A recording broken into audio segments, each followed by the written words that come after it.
Alrighty, for this video, we're going to be talking about the autonomic nervous system, or the ANS, and we're going to talk about the parasympathetic division of the ANS and all about ganglia, neurotransmitters, all that good stuff. So first, I guess what we could start off with is just kind of give us a visual idea of what we're talking about. So we have the nervous system,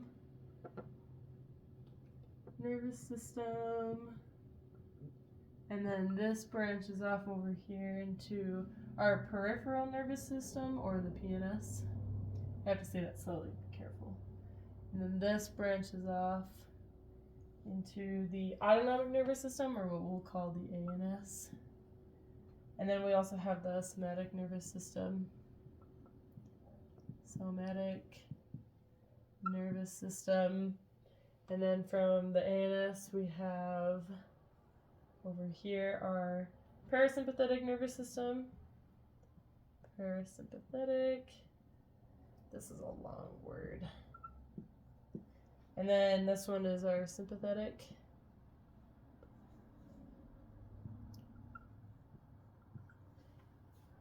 Nervous system.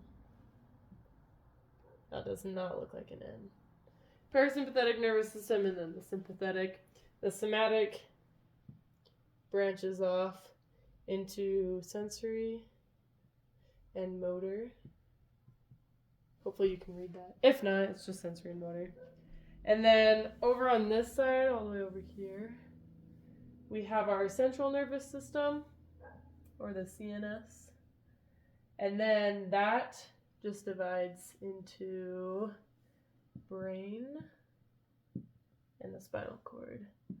That way we can, all of this is just going to help us see everything mapped out in our brain.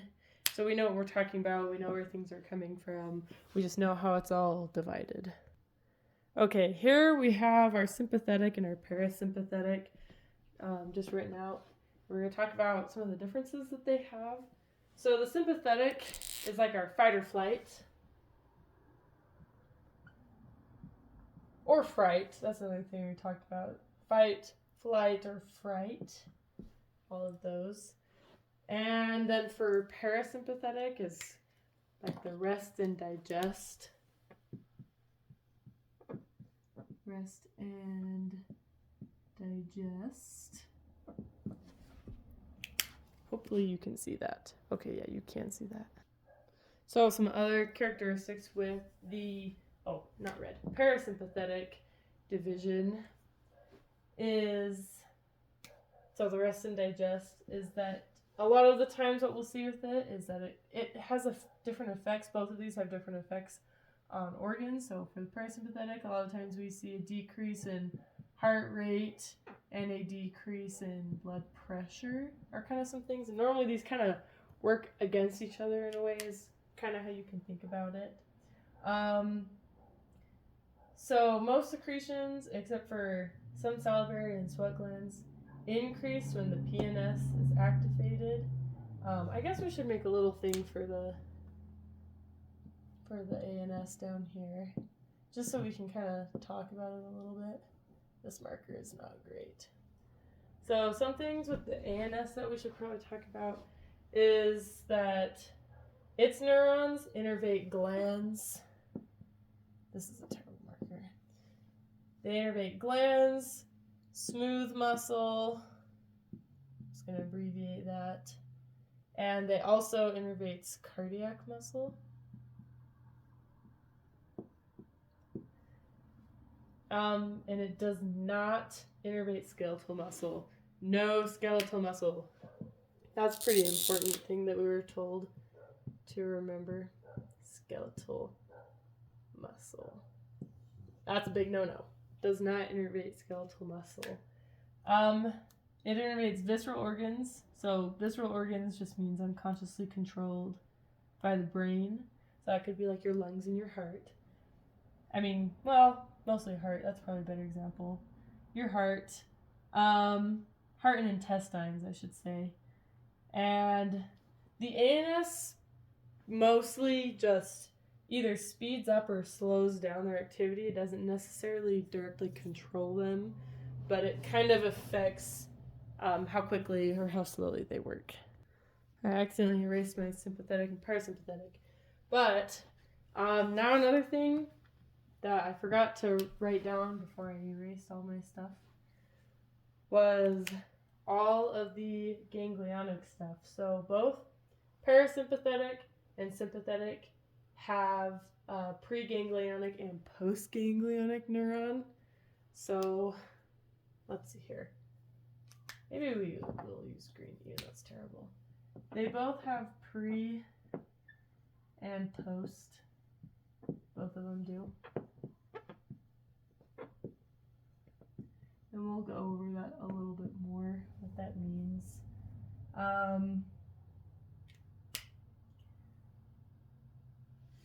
Ganglia for the sympathetic division include sympathetic chain ganglion, which means, what did I write here? I took a note on this. Oh, sympathetic chain ganglion means that it's near the spinal column, and then the collateral ganglia is like the superior and inferior mesenteric. It's like more in your organs, kind of in that space. It's kind of how I can envision it. And that's ganglia for the sympathetic division. So maybe I should do, spinal column, right? And then mesenteric, just so we can keep track of that. So, and then for the parasympathetic division, they're called terminal ganglia, and they're very close to the effector that they innervate. And the effector would be like the organ, would be like the organ, whatever it is that it's interacting with, kind of close to effector. And what else? I guess we'll go over preganglionic neurons. Those are located near the brainstem or the spinal cord. It's preganglionic. And there's the postganglionic neurons are close to the autonomic ganglia, and they have a neuroeffector synapse between it and the effector. So maybe we could do something like this. Preganglionic. We'll just go pre-gang and then post-gang over here.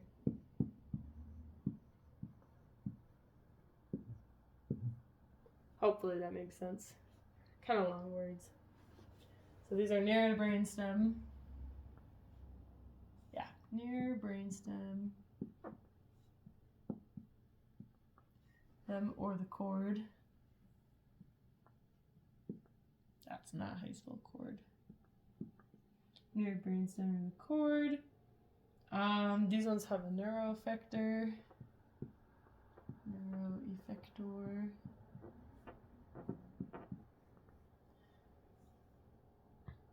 Neuroeffector synapse.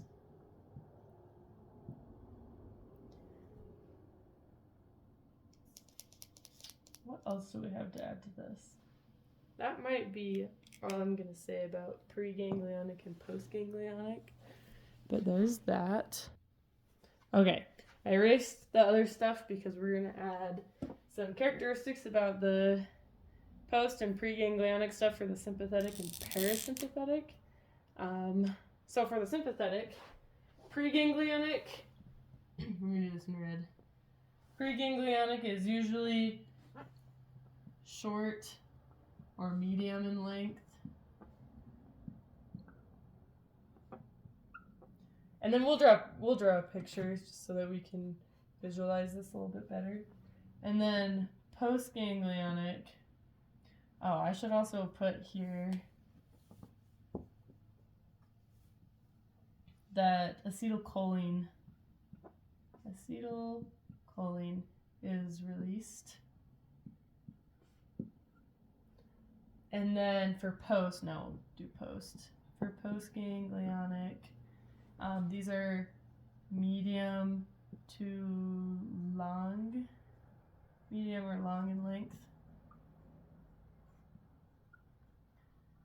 And these norepinephrine, release the norepinephrine. So there's that one. And then for the parasympathetic, the preganglionic, their length is long. They're pretty long. And then they also release acetylcholine. And then for post, they're shorter in length. And then they also release acetylcholine, actually, not the norepinephrine. So don't get that confused. This one does acetylcholine and norepinephrine, and this one is just acetylcholine for both pre and post ganglionic. Okay, here's the picture that shows us more clearly the differences in the sizes with the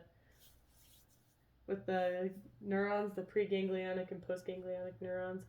So with the sympathetic division, we talked about how the preganglionic, which is this little segment right here, is short to medium length, and I just drew it really tiny just so we could see the size difference, so we really could visualize what we're talking about. And then for sympathetic, postganglionic was usually medium in length or longer in length. So here's this part is our postganglionic. And then for the parasympathetic, it was switched. So preganglionic was longer, and then postganglionic was shorter. So that's a really good, simple picture to kind of show us what that means and help us to see the different lengths. Okay.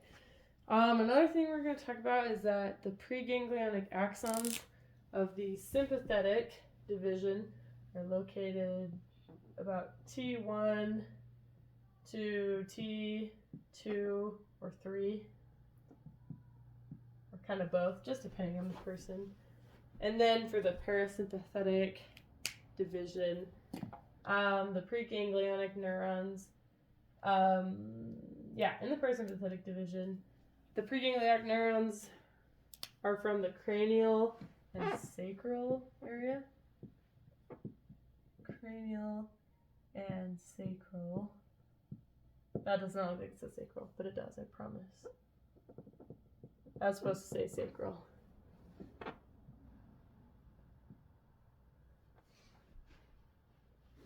And the vagus nerve is the major nerve of the cranial parasympathetic division, so we'll put down vagus nerve. So that's kind of where it's coming from, where things are going. So again, kind of helps you visualize and understand where everything is. And then the next thing we're going to talk about is neurotransmitters, specifically the neurons, so like the can't pronounce it. I'm going to look up how to pronounce it and then I'll get back to the video. Okay, I was saying it right. Cholinergic and adrenergic. We're just going to have to deal with how I say it.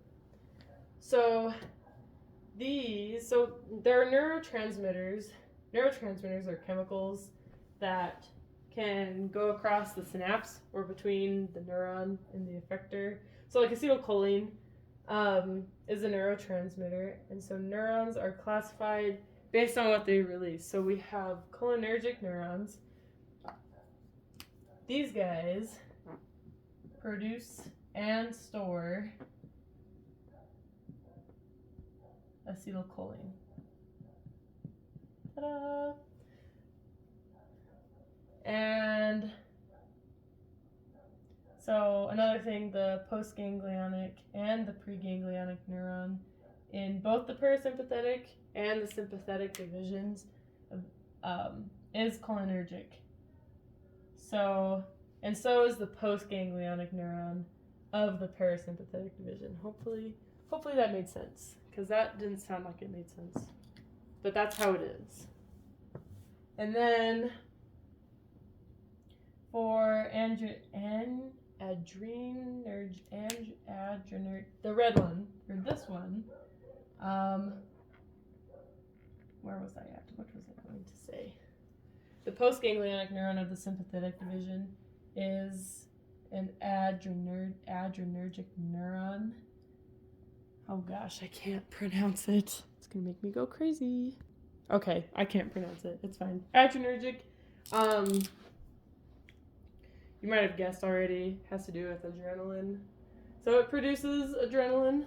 We'll write that down. Produces adrenaline. Adrenaline. I don't think I spelled that right. Anyways, there's these things called catecholamines. Catecholamines? Yeah, I'm saying that right. And they stimulate adrenergic receptors, and that's what catecholamines are. Catecholamines include norepinephrine, dopamine, epinephrine, all that good stuff. But yeah, that's kind of what they do. They stimulate those. What else were we going to talk about? Let me look at the assignment. Oh, acetylcholine binds to cholinergic receptors. I think we already established that it's receptors. That's what the acetylcholine would bind to. Yeah, we'll write that out so we don't confuse ourselves.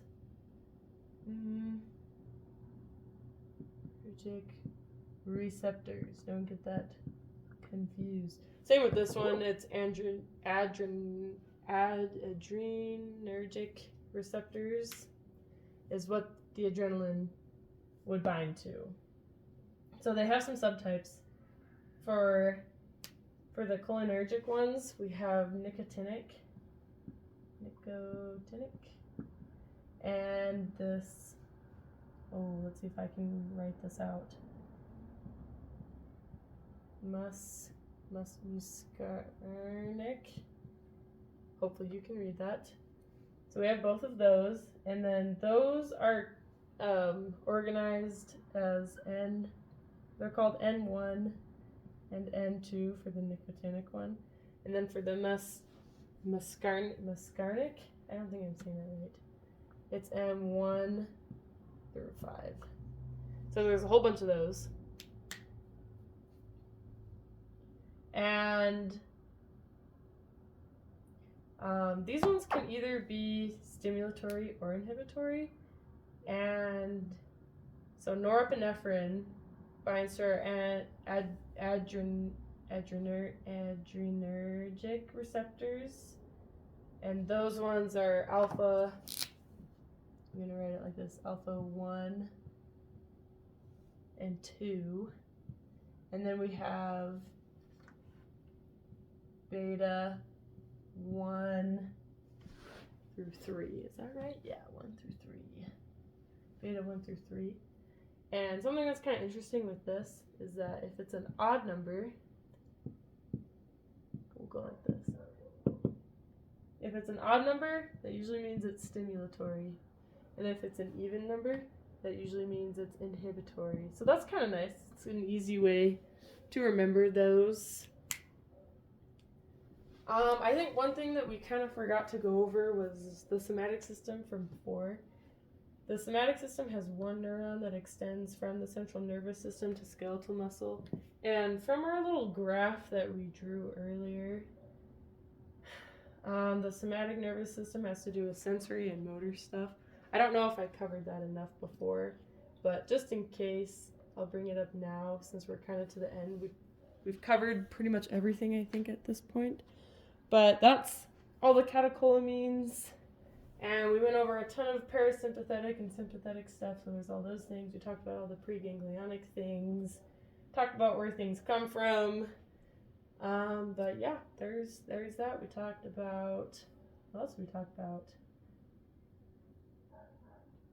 Post and preganglionic things, what's shorter, what's longer. But yeah, I think we covered just about all of it. Okay, one last thing we're going to go over before we actually end the video is agonists and antagonists. I forgot to mention this before. Agonists bind to a specific receptor and activate it, whereas antagonists will prevent it, whatever it is, from being activated. So it binds to a receptor and then just inhibits it or prevents it from being activated. And then the next thing we're going to talk about is pupils. I have kind of some things written out here.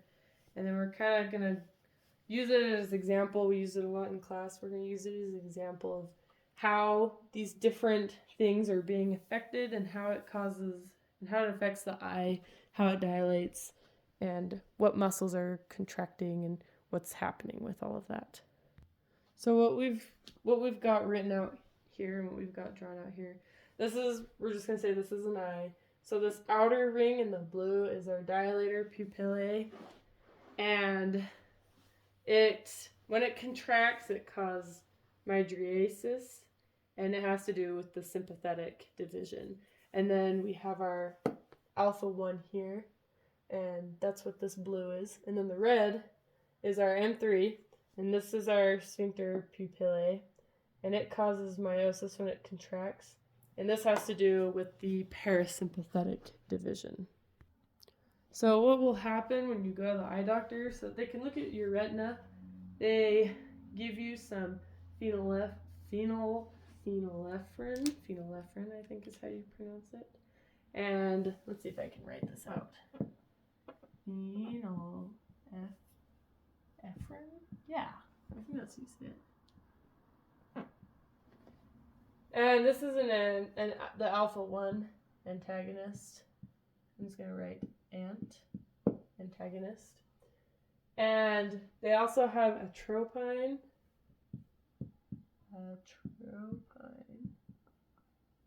And this is our muscarinic antagonist. So it would be like our M3 antagonist. And again, I'm just going to write ant for right here. So overall, I did a little bit more research on the drugs they give you, specifically the phenylephrine and the atropine. Those are given to you as eye drops, but basically when you go in to the eye doctor, they dilate your pupil, like we said earlier, and so they give you these drugs to help reduce some of the side effects, but they also use them so that they can examine your eye. And these are used in a lot of other things, such as with your blood pressure. They need to control stuff like that, or when it comes to breathing, like maybe asthma, stuff like that. There's a bunch of other examples, like we said, blood vessels, sweat glands, the heart. There's a lot of different drugs. Apparently, you can also inject atropine to start the heart back up, cardiac arrest. There's a lot of different things. It's really interesting. But those are just some of those last couple of things that I thought needed to be mentioned. But there it is. There's my video for this unit.